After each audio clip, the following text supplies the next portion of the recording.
Hello! I recently ran a game online with friends called Jonathan Swift. This is based on the expression, "Have you ever read Gulliver's Travels?" asked Jonathan swiftly.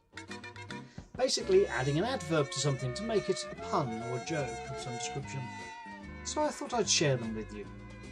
"Be careful with that boiling water," he said, scoldingly. "Care for a hand of cards?" he asked, wistfully. "It's slightly salty," he added, tastefully. "I really enjoyed Canada," he remarked, icily. That was shared by a friend who's just emigrated to Canada. And then from my sister-in-law, who's in Canada, "It's a large country of vast natural wonders," she exclaimed, expansively. "After hydrogen comes helium," he added, periodically. "I know what the French call a busy road," he added, ruefully. "I need to write it again, this time at a right angle," she remarked, tangentially. "I love boxing," she admitted, bashfully. "Oh, and coconuts," she added, shyly. "Be careful, that one's live," he said, shocked. "This is where the Minotaur lives? I am truly amazed." "My body seems to be dissolving into some sort of vapour," he said, mystified. "That prisoner is climbing down a rope to escape," she said, condescendingly. "My husband's so kind, he even went into the polling booth for me," she said, devotedly. "Where has all the rum gone?" he complained, groggily. "Cairo, Alexandria, Aswan and Luxor," he said, nihilistically. "I've been making a man with blonde hair and a tan," he said, frankly. "You'll need more than a belt," he said, bracingly. "Blow winds and crack your cheeks," he cried, tempestuously. "I've been told I need a sick note," he said, ill-advisedly. "I'm going to take him for all he's worth," she exclaimed. "Now jump out of the aircraft and engage your parachute," he explained. On reflection, that essay was a little better than a C, she remarked. "Oh my God, it's the Avengers," he marvelled. "I've no idea what's behind that green door," he said, shakily. "You're the belle of the ball," he told her. "More air for the fire," he bellowed. "I agree that this tree produces the best horse chestnuts for play," he concurred. "I don't know whether to have the red, white or rosé," he whined.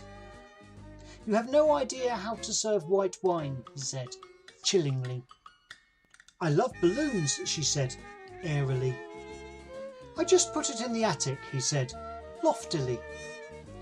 "I'm going to destroy that ancient cat temple," he stated, bombastically. "I am happy taking these prisoners on a camping trip," said the warden, contentedly.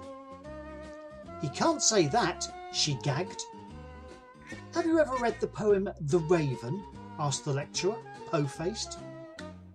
"I really didn't think of much of that production of Arms and the Man," said Bernard, surely. "I wonder what they call a street of houses that have been converted from stables," he mused. "This unusual condition affects both frogs and ponies," he croaked hoarsely. "I'll have a second helping of cake," he retorted. "Let me get you another drink, my dear," he replied. "I used to be a prospector," he exclaimed. "I've joined an all-women commune," she mentioned.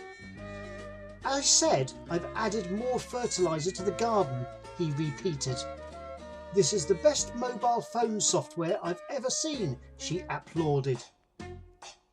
"I just can't think of the name of the seventh dwarf," he said, grumpily. "Still no score in this tennis match," he whispered, lovingly. "I've completed this puzzle before and I'll do it again," he cried, resolvedly.